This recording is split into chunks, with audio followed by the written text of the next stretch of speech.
পুরো একটা শুষ্ক ডুব গেলে শুধালো, কাছে গেলে কি করবেন? আমার যা খুশি তাই করব। এখন চুপচাপ কাছে আসবি নাকি আমি উঠে টেনে হিস্টে থাপ্পড় দিয়ে কাছে টেনে আনবো? সেটা তোর ইচ্ছা, ডিপেন্ড অন ইউ। এই বলে আবারও পিছন ঘুরল কৃত্তিক। অরুণ অজানা এক বিশ্বাস, কৃত্তিক ওকে কাছে গেলে কিছু বলবে না। সেই বিশ্বাস থেকেই ফাটিয়ে টিপে কৃত্তিকের কাছে এগিয়ে গেল। অরু পাশে এসে দাঁড়াতেই কৃত্তিক পুনরায় হুকুম করলো, পাশে বস।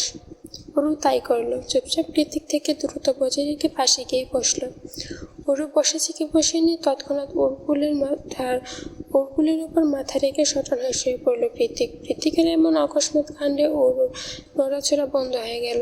এতক্ষণ ধরে ছোট মেয়েদের পেটটা শ্বাস প্রশ্বাসের তালে তালে যে ওঠানামা করতো সেটাও পুরোপুরি বন্ধ। মনে স্ট্রেচু হয়ে আছে দেখে কৃত্তিক চোখ খুলে ওর মুখের দিকে তাকিয়ে বলল, কিরে শ্বাস নিচ্ছিস না কেন? মরে যাবি তো। কি করছিস? পুনরায় চোখ বন্ধ করে ওর হাতটা মাথায় রেখে বলল, কাল সারা রাত ঘুমাতে পারিনি, মাথা ব্যথা করছে। এখন ঘুমাবো, যতক্ষণ ঘুমাবো হাত যাতে মাথা থেকে না নড়ে। কৃত্তিকের কথায় ওর বেশ অস্বস্তি হলো না। ওর মাথায় আলতো হাত বুলিয়ে দিতে দিতে ওর ঠোঁট টেপে হেসে মনে মনে বলল, কাল রাতে যে আপনি পাগলামি করেছেন তাতে মাথা ব্যথা হওয়ারই কথা। ওর হাতে স্নিগ্ধ পরশে কৃত্তির ঘুমের দেশে পাড়ি জমাতে জমাতে হাসি সুরে বলল, ওরু কৃতিক আবার উপর হয়ে শুয়ে বলল, তুই পুরোপুরি আমার হয়ে যা। বিলিভ মি, আমি তোকে মাথায় করে রাখবো, একটু বকবো না, একটু মারবো না। কৃতিকের কথা স্পষ্ট স্বীকারোক্তি। আদৌ শুনেছি কি শুনিনি কে জানে। মায়ের মাথায় বিলি কেটে তেল পালিশ করে দিয়ে মাকে ঘুম পাড়িয়ে মাত্রই রুমে এসেছে অনু।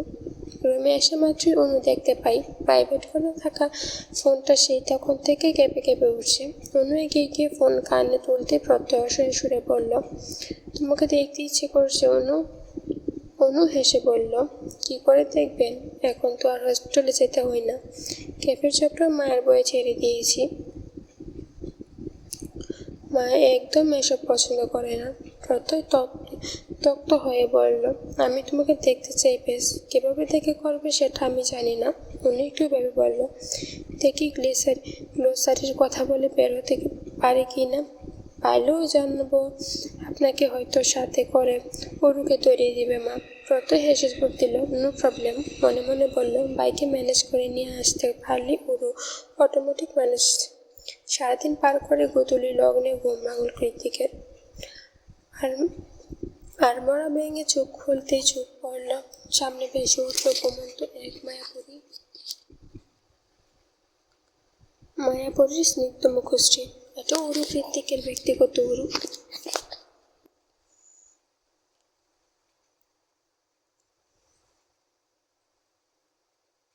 যে এই মুহূর্তে কৃত্তিকের মাথাটা কোলে নিয়ে কাউচে হেলান দিয়ে গুটিসুটি মেরে ঘুমাচ্ছে।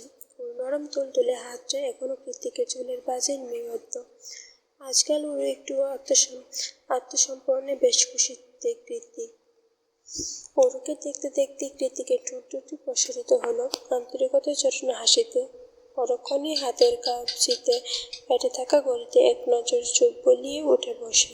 কৃত্তিক অন্য পাশ থেকে একটা পাতলা ফিনফিনে চাদর এনে অরুর গায়ে জড়িয়ে দিয়ে সোজা চলে যায় দোতলায়। অরুর যখন ঘুম ভাঙে তখন প্রায় কোনো মতে ঘুমো ঘুমো চোখে উঠে বসে। চারিদিকে পর্যবেক্ষণ করা আটকে উঠল দাঁত দিয়ে জিভ কেটে তাড়াহুড়ো করে উঠতে উঠতে বলে, এই রে, আমার তো ফিরতে হবে। কখন ঘুমিয়ে পড়লাম। আমি উঠে দাঁড়িয়ে হাতের ঘড়িতে সময় দেখতে দেখতে অরুর চোখ যায় কিচেন কাউন্টারের দিকে, যেখানে বসে বসে কফি পান করছে কৃত্তিক। পরনে তার লেদার জ্যাকেট আর বাইক ট্রেনিং। পাশে স্টুলে হেলমেট রাখা, দেখেই বোঝা যাচ্ছে বাইক নিয়ে বের হবে। সেই সকাল এসে এমন সন্ধ্যা বাঁধিয়ে ফেলবে ভাবতে পারেনি। অরূপ এই মুহূর্তে মায়ের করা হাজারটা প্রশ্নের বয়ে তটস্থ হয়ে গিয়েছে। ও তাই কোনো কথা না ভেবে দ্রুত এগিয়ে গিয়ে পেছন থেকে কৃত্তিকের জামা টেনে ধরে কাঁদু কাঁদু শুনে অরু বলল, সন্ধ্যা হয়ে গিয়েছে তো, পাশে কীভাবে ফিরবো? কৃত্তিক নির্লিপ্ত কণ্ঠে জবাব দিই, ফিরতে হবে না, থেকে যা। মজা করবেন না, আমাকে যেতে হবে। মা আছে তো আমার। আমার ম্যাচ আছে, প্রত্যেককে কল দিয়ে আসতে বলেছি, প্রত্যেকে নিয়ে যাবে, ঋত্বিক দিয়ে আসবে না। শুনে ওরু কি একটু অভিমান হলো না? হলো তো বটে, তবুও বর্জ্যের মতো কৃতিকের জ্যাকেট টানতে টানতে বলল, কখন আসবে? সে আমাকে এক্ষুনি ফিরতে হবে। কৃতিক আবার ওরুকে নিচ থেকে সারিয়ে বলল, কতবার বারণ করেছি আমার কাছে আসবি না, আমাকে ধরবি না, কথা শুনিস না কেন? কৃতিকের কথায় উড়ুতে তেতে উঠে জাহাজ নিয়ে বলল, কেন করছেন? আমার শরীরে কি নোংরা লেগে আছে? কৃতিক এবার উঠে দাঁড়িয়ে ওর দিকে এগুতে এগুতে বলল, তোর শরীরে কি লেগে আছে? হ্যাঁ, সেটা কেবল আমি জানি। কৃতিকের হঠাৎ করে পরিবর্তন হয়ে যাওয়া গলায় আওয়াজে খানিকটা বরকে গেল উরু। মাথা উঁচু করে এক নজর কৃতিকের দৃষ্টি পরখ করে এগিয়ে আসার তালে তালে পেঁচাতে পেঁচাতে শুষ্ক ডুব গেল সুদায়। কি লেগে আছে? কৃতিক বাঁকে এসে বলল, এভাবে পিছিয়ে যাচ্ছিস কেন? ওটা কাঁপা কাঁপা কণ্ঠে জবাব দিল, আবেগ করছি, তাই বই করছে। নিজের স্বামীকে এতটা ভয় পেলে কিভাবে হবে? কৃতিকের মুখে স্বামী শব্দটা শোনার সঙ্গে সঙ্গে অরুণ পিঠ গিয়ে ঠেকল কাচের দেয়ালে। কৃতিক ধীরে পায়ে অরুর খুব কাছে এগিয়ে এসে ওকে একটানে ঘুরিয়ে দিল। পুরো এখনো কাচের দেয়ালের সাথে সিটি হয়ে তীব্র হৃদস্পন্দনের তারায় ক্রমাগত ওঠানামা করছে ওর ছোট্ট নারী দেহটা। কৃতিক এক হাতে অরুর রেশমের মতো লম্বা চুলগুলো পিঠ থেকে সরিয়ে ঘাড়ের পাশে রেখে দিল।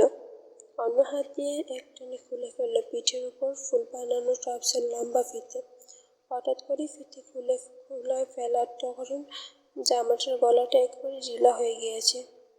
অরুর হাত পা অজানা লাভ জোরের তরুণ অবশ্যই আছে, কোনো এক অদৃশ্য শক্তি বলে মুখ ফুটে কথা বলার বাক শক্তিটুকু অবশিষ্ট নেই। ওর মা শরীরের তরুণ তরুণের কন্ট্রোলে পাকিয়ে ওঠানামা নারী সত্তার কাছে হেরে গিয়েছে। চুপচাপ চোখ বন্ধ করে কাছের দেয়ালের সাথে মিশে দাঁড়িয়ে আছে। ওর কৃতিক ওর লাগা দৃষ্টিতে ওর ফর্সা কামক পৃষ্ঠর দিকে তাকিয়ে একটা শুষ্ক ডুব গিলল। অতঃপর এক হাত দিয়ে ওর বাহু চেপে ধরে মুখ বাড়িয়ে দিল পিঠের মাঝ বরাবর। তবে ঠোঁট দিয়ে গাড়ি স্পর্শ করার আগেই ওদের মাঝে ধূমকেত হালকার মতো হঠাৎ করে জ্বলে ওঠা অবাধ্য অনুভূতিকে শিথিল করে দিয়ে দরজায় ঠেলে ভিতরে প্রবেশ করলো প্রত্যয়। বাই উরুকে প্রত্যয় ভেতরে প্রবেশ করার সঙ্গে সঙ্গে চুল দিয়ে ওর পিঠটা ডেকে দিল কৃতিক। অতঃপর একটা দীর্ঘশ্বাস ছেড়ে গম্ভীর গলায় বলল, তুমি গাড়িতে ওয়েট করো, আমি ওরুকে পাঠিয়ে দিয়েছি। প্রত্যয় সূচক মাথা নাড়িয়ে দ্রুত সেখান থেকে প্রস্থান করলে কৃতিক আবারও অরুর জামার ফিতের হাত দেয়। এবার অরু সংকুচিত হয়ে পিছিয়ে গিয়ে বলল, কি করছেন? কৃতিক জিভ দিয়ে ঠোঁট আবারও দীর্ঘশ্বাস ছেড়ে বলল, কিছু করবো না, পিছনে ঘুর, ফিতাটা লাগিয়ে দিই। তোর না লেট হয়ে যাচ্ছে? অরু এবার সূচক মাথা নাড়িয়ে পেছন ঘুরে দাঁড়ায়। কৃতিক আলতো হাতে ফিতে লাগিয়ে দিতে দিতে বলল, রাতে বারান্দায় আসবি, আমি নিচে ওয়েট করবো। অরু আপাতত হ্যাঁ না কিছু বলার মতো অবস্থায় নেই। গোলগোল গাল দুটো রক্তরাঙ্গা হয়ে মনে হচ্ছে এক্ষুনি ফেটে পড়বে। কান দুটো উষ্ণতার শিখরে পৌঁছে গিয়েছে। সে কখন মুখ খুলে তার আর কৃতিকের চোখের দিকে যাওয়ার সাহস হলো না। ওর কোনো মতেই ব্যাগটার হাতে নিয়ে দৌড়ে বেরিয়ে গেল বাড়ি থেকে। তারপর সোজা গাড়ির মধ্যে। টুটু বেরিয়ে যেতেই ডোরা কৃতিকের পায়ের কাছে এসে মেও মেও লাগিয়ে দিয়েছে। কৃতিক ডোরাকে দেখে উপহাস করে এসে বলল, তোর মা কিন্তু তোকে না নিয়ে চলে গেল? সেমন ডোরা স্মল শহরে রাতকে রাত মনে হয় না মোটেই। রাস্তার দুধারে ক্যাফে, লাইট ক্লাব, ফিলউড মাঠ, মাঝখানে স্থানীয় মানুষগণ, ফেইনার টুরিস্টদের আনাগোনায় জমজমাট এই জায়গাটা। কৃতিকের শহরতলির মতো রাতের নিগস আন্ধার কালো মোটেই ছুঁতে পারে না এই ব্যস্ত নগরীকে। মনুষ্য সজ্জিত ঝিকিঝিকি করে ওঠা স্ফটিকের লাইট আর হ্যাজাকের আলোয় এখনকার দিন আর রাত দুটোই সমান। খুব বেশি রাত যে হয়েছে এমনটাও নয়। ঘড়ির কাঁটায় বেজেছে 8টা কি 8:30। তবুও ঘরে ফেরার চিন্তায় ঘাম ছুটে যাচ্ছে অরুর। দুশ্চিন্তাগ্রস্ত শুষ্ক অধৈর্য চুলগুলো বারবার পিছিয়ে নিচ্ছে জিভ দ্বারা। কৃতিকের বাড়ি থেকে ফিরতে ফিরতে অনেকটা দেরি হয়ে গিয়েছে। তার উপরে এখন আবার আকাশে ঘুরিয়ে মেঘ ডাকছে। ওদিকে মা নিশ্চয় রেগে ধুম হয়ে আছে। ঘরে প্রবেশ সঙ্গে সঙ্গে কয়েক হাজার প্রশ্ন ছুড়ে মারবে কে জানে। তখন একসঙ্গে এতগুলো মিথ্যা কথা কীভাবে বলবে? প্রকৃতিকে বাইরে গিয়েছে সেটাই তো আবার কীভাবে বলবে মা? মাকে আর কৃতিকের সম্পর্ক তো এতটা স্বাভাবিক নয়। ওর যখন হাজারে চিন্তায় মশগুল হয়ে চুপচাপ বসে আছে, তখনই নীরবতা ভেঙে পাশ থেকে প্রত্যয় বলে উঠে, এসে গিয়েছি। প্রত্যয়ের কথায় দেন ভঙ্গ হয়ে যায় ওর। গাড়ির জানালা দিয়ে এক ঝলক উঁকি দিয়ে নিচের স্বপ্ন লজিক্যাল অ্যাপার্টমেন্টটা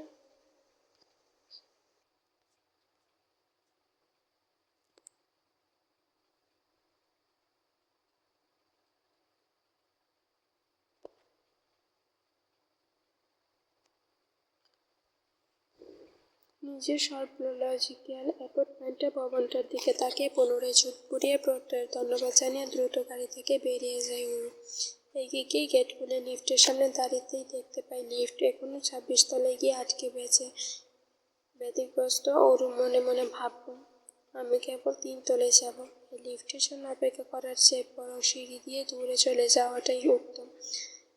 ভাবনার সাথে কাজের মিল রেখেই ওর দ্রুত উঠে গেলাম সিঁড়ি পেয়ে। তবে সিঁড়ির মাঝ বরাবর আসতে ঘটল বিপত্তি। তাড়াহুড়ো করে উঠতে গিয়ে কারোর শরীরের সাথে ধাক্কা লেগে প্রায় পড়ে যাচ্ছিল ওর। তার আগেই ওকে 2 হাত দিয়ে সামলে নেই লোকটা। অস্ফুটের মুখ দিয়ে বলে, ঠিক আছে পিচি পাখি। যেন পরিচয়ের পুরুষালী কণ্ঠস্বর শুনে পড়ে যাওয়ার ভয়ে খিচিয়ে রাখা দুটি চোখ আকস্মাৎ খুলে গেল ওর। তাকিয়ে দেখলো ওর মায়ের নিউ অ্যাসিস্ট্যান্ট রাজ ওকে সামনে রেখেছে। রাজকে দেখা মাত্রই কেমন মেজাজ চড়া হয়ে গেল ওর। সেই সাথে রাজের দেওয়া অসহ্য নেকনেম। কোনো মতে নিজেকে সামনে নিয়ে কাট গলায় বলল, আমি ঠিক আছি ধন্যবাদ, কিন্তু আপনি এখানে রাতের বেলা কী করছেন? ধান্দা কী সেটা বলুন। রাজ স্নিগ্ধ হাসিয়া দিয়ে বলল, কোনো ধান্দা নেই ম্যাডাম। এই পুরো ভবনের বেশিরভাগ অ্যাপার্টমেন্টগুলি বাঙালিদের, সেই সাথে দোতলার কর্নারের আমাদের আব্বু আম্মু নিয়ে ছোটবেলা থেকেই এই ফ্ল্যাটে থাকি। আমি সেই হিসাবে বলতে গেলে আপনাকে জিজ্ঞেস করা উচিত, ধান্দা কি? ছেলেটা হেসে হেসে কথা বলে ঠিকই, কিন্তু কথার মাথায় পুছে দিয়ে এক চুলও ছাড় দেয় না। বড্ড শেয়ানা। রাজের প্রতি ওর চোখ কুঁচকে অবিশ্বাস্য সুরে বলল, কে রাজ? পুনরায় ঠোঁট গিলিয়ে এসে বলল, yes madam, from now on you এই নেভার হ্যাপি নেভার গুড। ওর চোখ মুখে বিরক্তির ছাপ। কপালটা যে কখন থেকে কুঁচকে আছে মনে মনে ভাবছে। নেভার গুড না চাই, এখন থেকেই কার্টুনকে সারাক্ষণ সহ্য করতে হবে। কি দেখে যে মায়ের ভবনে উঠেছিল কে জানে। এই যে পিচি পাখি কিছু ভাবছ? রাজের কথায় অরুণা বোধহয় মাথা নাড়িয়ে সিঁড়ি ডেঙে ওপর যেতে যেতে বিরক্ত সুরে বলল, আপনার ডঙ্গি ডাক শোনার মতো সময় নেই। তারা আছে আমার অযথা কথা না পেরিয়ে কী কাজে চাচ্ছিলেন সেখানে জানতো আজাইরা। ওরও চলে যেতেই রাজ আরেক দফা এসে বলল, রাগ দেখালে কিউট লাগে। এরকম দূরতে তত বাসার ভিতরে প্রবেশ করল ওরু। কখনো ডাইনিং রুমে বসে আছে। ওর ভিতরে ঢুকে হাঁপাতে কাল বিলম্ব না করে অনুকে শুধালো, আপা মা কোথায় রে? অনু অবাক হয়ে বলল, মা তো সেই বিকাল থেকে ঘুমাচ্ছে, কিন্তু তুই এমন হাঁপাচ্ছিস কেন? অনুর কথাই ওর স্বস্তি নিঃশ্বাস ছেড়ে মনে মনে বলল, যাক এই রাত্রেই বেঁচে গেলাম, নয়তো মা যে বিচক্ষণ ঠিক কোনো না কোনো মতে ধরে ফেলতো আমি যে ভার্সিটি নিয়ে অনুভূত গিয়েছিলাম। ওরুকে চুপ থাকতে দেখে অনু কুচকে বলল, তোর কি হয়েছে বলতো? আজকাল হঠাৎ স্ট্রেস হয়ে কোথায় যেন হারিয়ে যাস, কাহিনি কি সত্যি করে বল। ওরু হাত দিয়ে মাছি তাড়ানোর মতো বলল, আরে কিছু না, কোনো কাহিনী নেই, দেরি হয়ে গেছে তো তাই বলেছিলাম। আর কি যাই একটু পানি খাই। নিচের বেড়ে যাওয়া শ্বাস প্রশ্বাসের খানিকটা সামাল দিতে অরু ডাইনিং টেবিলের দিকে এগিয়ে গিয়ে পানি পান করছিল। তখনই পেছন থেকে দাঁড়িয়ে অনু বলে উঠে, অরু তোর জামার ফিতে এমন গিট্টু মারা কেন? এখন এটা বলিস না। আমার ফিতা এমন গিট্টু মেরে তুই সারা ভার্সিটি ঘুরে বেরিয়েছিস। কথা শেষ করে ওট হাসি ফেটে পড়ল অনু।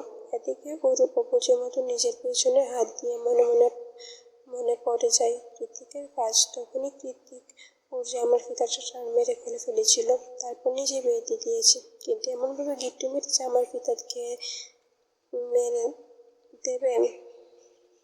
জামার ফিতা খেয়ে লাগায় লজ্জায়, সংকোচ, বিরক্তির দিনের সংমিশ্রণে উরুর চোখ মুখ বুজে এসেছে। তৎক্ষণাৎ কথা মনে পড়লে এখনো শরীরটা কেমন কম্পিত হয়ে উঠেছে অজানা শিহরণে। ওদিকে একটা ফিতা না বাঁধার পরে অযোগ্যতায় কৃতিকের উপর রাগও লাগছে। অরু সে কখন থেকে একধারে দাঁত কেলিয়ে যাচ্ছে। অরু নিজের মুখটা এড়িয়ে কোনো মতে অনুকে পাশ কাটিয়ে রুমে চলে যায়। অরু মাথা নিচু করে চলে যাচ্ছে দেখে অনু টিপ্পিনি কাঠে বলল, এই যে পিছি পাখি, পরের বার ফিতে পড়তে না পারলে আমাকে বলিস এমন, আমি লাগিয়ে দেব। তবুও এমন গিট্টু মেরে মান সম্মান খাস না। অরু পেছন করে নাক শিক তুলে বলল, আবার তুইও? অরুর রসাবাগে অনু আবারও ভিতরে কষ্টে রাখা হাসিটা চাপা দিয়ে অরু আর কি বা করবে, ভেতরে ঢুকতে ঢুকতে মিনমিনিয়ে বলে, তুই ভুল ভাবছিস আপা, এটা আমার না, প্রফেসর জ্যাকের কাজ। সায়েন্স ল্যাবের সবচেয়ে আধুনিক আর ব্যয়বহুল রুমে বসে মাইক্রোস্কোপ মেশিনের চোখ লাগিয়ে কিছু একটা তরল জাতীয় পদার্থ সূক্ষ্ম নজরে পর্যবেক্ষণ করছে নিখিল। সামনে থাকা তরল পদার্থের দিকে এতটাই গভীর মনোযোগ যে বারবার অজান্তে নিজের দাঁত দিয়ে ঠোঁট কামড়ে ধরছে। সে নিখিল বারবারই ছাত্র হিসেবে 100তে 100। নিজের মধ্যে থাকা হাজারটা খারাপ অভ্যাস কিংবা খারাপ চর্চা কোনো কিছুরই ওর পিছুটান হয়ে দাঁড়ায়নি। ওর মেধাবী মস্তিষ্কের কারণে দুঘর মেধাবী হওয়ার দরুন সবকিছু ঢাকা পড়ে গিয়েছে। লোকচক্ষুর আড়ালে অরুর মতো সহজ সরল মেয়েরাও ও তার ভুক্তভোগী। নিখিল একটা দুটো নয়, একসাথে অনেকগুলো গার্লফ্রেন্ড রয়েছে। অভ্যস্ত মেয়েদের প্রতি ওর অন্যরকম নেশা, যার ফলে কোনো মেয়েকেই না করতে পারে না। আশ্চর্যের বিষয় হলো ও বেশিরভাগ গার্লফ্রেন্ড টিনেজ অরুর বয়সে কিংবা তার সে একটু কম বেশি। তবে নিজের কাজের বেলাতে বারবার এই নিখিলের পুরোপুরি ভিন্ন রূপ। লক্ষণীয় কাজের ক্ষেত্রে নিখিলের মধ্যে থেকে মনোযোগী আর ডেডিকেটেড মানুষ বোধহয় দুটো নেই। ওর জন্যই তো মেয়েরা নিখিলের প্রতি এতটা আকর্ষণ অনুভব করে। যদিও বা নিখিল অনেক বেশি নারী আসক্ত, তবে সেটা এই সাইলেন্স লেভেল বাইরে গিয়ে কারণ কাজের ক্ষেত্রে কখনো কম্প্রোমাইজ করে না। নিখিল এই যেমন এই মুহূর্তে নিখিলের পাশে সে কখন থেকে ওই আফ্রিকান ফ্রেন্ড লিও দাঁড়িয়ে আছে, সেটাও কবে মনোযোগ দিয়ে নিখিলের দৃষ্টিগত হয়নি এখনো পর্যন্ত। কি করে হবে? নিখিল তো সে কখন থেকে এক ধানে মাইক্রোস্কোপের পর্যবেক্ষণ চলছে, কিন্তু যখন মনে হলো ওর পাশে দাঁড়িয়ে তখনই দ্রুত হাতে কিছু একটা লুকিয়ে ফেলল। নিখিল লিউ খানিকটা অবাক হয়ে শুধালো, কি লুকাচ্ছ? তুমি কি আছে ওই বোতলে দেখি? নিখিলের আড়ালে শুষ্ক ডুব গিলে না জানার পান করে বলল, তুই ওই কিছু না তো, মনে হয় ভুল দেখছ। আমি মোটেও না, কাঁচের বোতলে তরল জাতীয় কিছু একটু স্পষ্ট দেখেছি। নিখিল এবার এগিয়ে এসে লিওর ঘাড়ের উপর হাত দিয়ে বলল, বুঝেছি সকাল থেকে না খেয়ে সারাদিন লেবে পড়ে আসো, তাই চোখ ভুলভাল দেখছো। আমিও খাইনি কিছু, চলো ক্যান্টিনে গিয়ে লাঞ্চ করে আসি। আমার ট্রিটের কথা শুনতেই কাঁদলি একগাল হেসে বলল, ওকে ব্রো, লেটস গো। নিখিলও লিওর সাথে আস্তে আস্তে বেরিয়ে গেল। যাওয়ার আগে খুব সাবধানে চোখ গড়িয়ে লুকিয়ে রাখা কাছের ছোট বোতলটাকে আবারও একবার পরখ করে নিল। সে রাত জেগে অপেক্ষার প্রহরণার মতো ধৈর্যের কাজ আর বোধে কিছুতেই নেই। তা গত দুদিনে হাড়ে হাড়ে টের পেয়েছে ওরু। যেদিন কৃতিক বলেছিল বারান্দায় অপেক্ষা করতে, সে আসবে, ওরু না যেতে মস্তিষ্কের বিরুদ্ধে গিয়ে অপেক্ষা তো করেছিল ঠিকই, কিন্তু কৃতিকার কথা রাখেনি। এদিকে দুদিন ধরে কৃতিকে না দেখতে পেয়ে বুকের ভিতরে সদ্য চিনচিন ব্যথাটা কেমন নাড়া মাথা চাপা দিয়ে উঠছে। ওরও আজকাল খেতে, ঘুমাতে, কথা বলতে কিংবা ভার্সিটিতে যেতে কোনো কিছুতেই ভালো লাগে না। ও সারাদিন দরজা আটকে শুয়ে বসে দিন কাটায়, নয়তো ওয়াশরুমে গিয়ে সারাদিন শাওয়ার সেরে ভিজতে থাকে। এখন তো মাঝে মধ্যেই বারান্দায় গিয়ে চোখ দুটো হাতে বেরোয়। কংক্রিটের ভবনের পেছন থেকে চলে যাওয়া নির্জন রাস্তায় কেবল বুকের মাঝে অদম্য এক আসক্তি। সেদিনের মতো হুট করে দেখা হলেও হতে পারে রক্তচাটা ছন্দ ছাড়া বেপরোয়া মানুষটা ওর জন্য আবারও একইভাবে দাঁড়িয়ে অপেক্ষা থাকতেও পারে। কিন্তু না, পরপর 2 দিন অরুর ভাবনা মিথ্যা প্রমাণিত হলো। কৃতিকের মুখও হলো না। মনে মনে আশাহত হয়ে ওরও ভাবতে লাগলো, আমি আসলেই একটা বোকা। জান কৃতিকের মতো মানুষ একদিন দাঁড়িয়েছে বলে প্রতিদিন এসে দাঁড়িয়ে থাকবে? এটা ভাবাও ভুল, চরম ভুল। আর না, আমি এতটাই গুরুত্বপূর্ণ যে আমি কেউ সবসময় একটু বেশি আশা করি। গত 2 দিন মনে মস্তিষ্কে ঢুটানোর পরে নির্ঘুম রাত পার করে দেওয়ার পর আজ একটু তাড়াতাড়ি করে ঘুমাতে গেল ওরু। অযথা অপারগ ভাবনাতেই মাথা থেকে দূরে ঠেলে দিয়ে গা এলিয়ে দিল বিছানায়। গত 2 দিন ধরে না ঘুমানোর দরুন বিছানায় গা এলিয়ে দেওয়ার সঙ্গে সঙ্গে জ্বর জড়িয়ে ক্লান্ত নেমে এলো। শরীরের চোখের পাতায় ভার হয়ে এলো। রুমের তৎছান্ন চোখ দুটো কেবলই বুঝে যাবে তখনই দরজায় সশব্দে কড়া নাড়ল। হঠাৎ আওয়াজে আচমকা লাফিয়ে উঠে বসল। পুরো দরজা ভাবটা কেটে যেতেই বুঝতে পারল বাইরে থেকে আপা ডাকছে ওকে। ওরু এগিয়ে গিয়ে দরজা খুলে দিতেই ওরু নিজের ফোন এগিয়ে দিয়ে বলল, প্রত্যুষ সাহেব কিছু বলবে? ওকে হয়তো ভার্সিটি বিষয়ে দেখতো। কি বলে?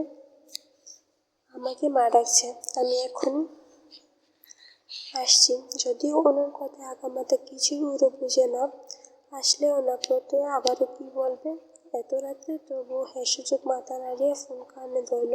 ওরু একপাশ থেকে হ্যালো বলতে প্রত্যয় বলল, বাই কণ্ঠে আছে, কথা বলো। কৃতিকের কথা শোনা মাত্রই ওরু পেছন পিলে চমকে গেল। এতক্ষণ স্থির থাকা হাতটা হুট করে কাঁপতে শুরু করলো। হৃদয় শব্দ চিনচিন ব্যথাটা মুহূর্তে দ্বিগুণ হয়ে উঠল। ওরু দ্রুত পায়ে এগিয়ে গিয়ে রুমের দরজাটা সাপটে লাগিয়ে দিয়ে চুপচাপ অপেক্ষা করতে লাগলো ওপাশের প্রতিক্রিয়া শোনার জন্য। তৎক্ষণাৎ বিপরীত পাশ থেকে ভেসে এলো সুপরিচিত চমৎকার সেই পুরুষালী স্বকণ্ঠ, বারান্দায় আই। ওরুর মনে হলো কতগুলো দিন পর ওই রাগী আওয়াজটা আবারও শুনতে পেল। এবার না কিছুই না বলেই ফোন কানে নিয়ে ওরু ছুটে গেল বারান্দায়। বারান্দার কারণে সে যে বর্দি করে নিচের দিকে অবলোকন করতেই দেখতে পেল সেই সুদর্শন গম্ভীর নির্দয় মানুষটাকে, যাকে এক নজর দেখার জন্য চাতক পাখির মতো অপেক্ষারত প্রহর ছিল। হৃদয়টা চোখ দুটো হয়ে উঠেছিল অসহায় আর বেসামাল। অথচ এখন এই মুহূর্তে তার চোখে চোখ পড়তে কেমন গর্জন করা ড্রাগন নেতিয়ে পড়েছে। ওরু লজ্জার সংকোচ মরিয়ে গিয়েছে। পুরোটা শরীর কৃতিকের ওই বাসা কামুক চোখে বেশিক্ষণ তাকিয়ে থাকার শক্তি নেই ওরু। তাই তো চোখ ঘুরিয়ে এদিক ওদিক তাকাচ্ছে বারবার। তখনই কৃতিক পুনরায় বলে, উঠে নিচে আই, তোকে দেখবো। ওরু কৃতিকের প্রাণের সকিছুতে দৃষ্টিপাত করে বলল, কি বলছেন? এত রাতে নিচে কিভাবে আসবো? মা আবার দুজনই তো জায়গায় আছে। কৃতিক ভাবলেন কণ্ঠে জবাব দিল, আমি এত কিছু জানি না। তুই নিচে আসবি, নয়তো আমি উপরে আসছি। না, একটু আওয়াজ করে চেঁচিয়ে উঠল ওরু।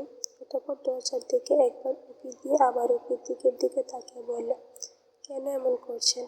মা জানলে বিপদ হয়ে যাবে। তোর লিগ্যাল গার্জিয়ানকে? ওরু নির্লিপ্ত কণ্ঠে জবাব দিল, আপনি। কৃতিক এবার নিজের ঘড়ির দিকে তাকিয়ে বলল, তাহলে 5 মিনিটের মধ্যে নিচে আই। যদি 1 মিনিটও লেট করছিস তাহলে আজকেই তোকে আমি বাড়ি থেকে নিয়ে যাব।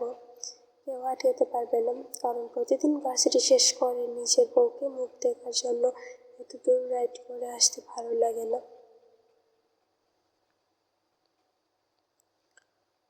আমার ওরু মুখ কাজমা করে বলল, আসছি, একটু অপেক্ষা করো, মা আর আপাকে ম্যানেজ করে আসতে একটু সময় লাগবে। মুহূর্তে গলার আওয়াজ পরিবর্তন হলো কৃতিকের। কাজকে সুরে বলল, দ্রুত আয়, 5 মিনিটের মাথায় না এলেও 10 মিনিটের মাথায় ঠিকই নেমে আলো করবো। মাথায় আজকেও সেদিনের মতো ঘুমটা টানলাম। কৃতিক